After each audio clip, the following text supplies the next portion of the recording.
The watch as we know it today came into being out of the necessity of portability in the shipping and navigation industry in the early 15th century.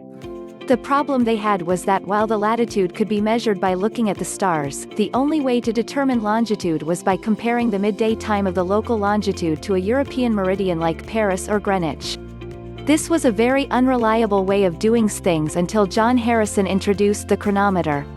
The first fairly accurate clocks used weighted pendulums, which by their very nature were of no use at sea or in a portable watch. The invention of the spring mechanism brought in the development of pocket clocks in Tudor England, allowing clockmakers the ability to put a time-keeping device in a small, mobile, container. The very first pocket watch was created by Peter Henlein in 1524, and it is rumored that Henry VIII had one of these kept on a chain around his neck. These early watches only had an hour hand. The inaccuracy of the watches at this time made a minute hand useless.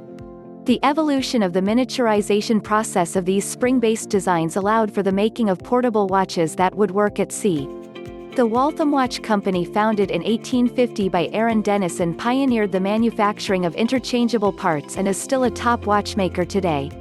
In the 1868 the first wristwatch was made by the Patek Philippe Company, a joint venture of Antoine Patek and French watchmaker Adrien Philippi, the inventor of the keyless wind mechanism. It was considered an accessory for women until the 20th century.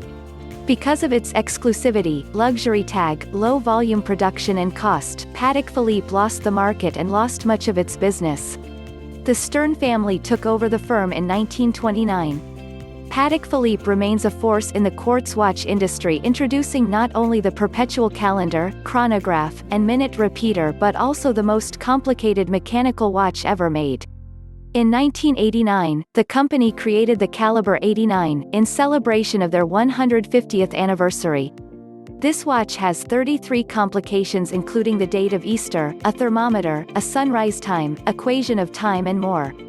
In the early 1900s, the wristwatch became popular with men due to the Brazilian inventor Alberto Santos Dumont, who wanted a more convenient way of checking time while in the aircraft he was working on. He approached his friend, Louis Cartier, and asked him for a watch that he could read easier, and Cartier designed a leather band wristwatch for him that he never took off. Because Cartier was a popular figure in Paris, he was able to sell these watches to many other men, and by the First World War, officers in all armies were turning to the wristwatches because it was much easier in the battlefield to just look at a watch on their wrist than to have to reach in their pocket for a pocket watch. Army contractors began issuing cheap, reliable, mass-produced watches to artillery and infantry officers so they could synchronize their attacks. At the end of the war, these European and American veterans were allowed to return home with their wristwatches, helping to make them popular among middle-class Western civilian culture. Today almost everyone wears a wristwatch as a direct result of this introduction in World War I.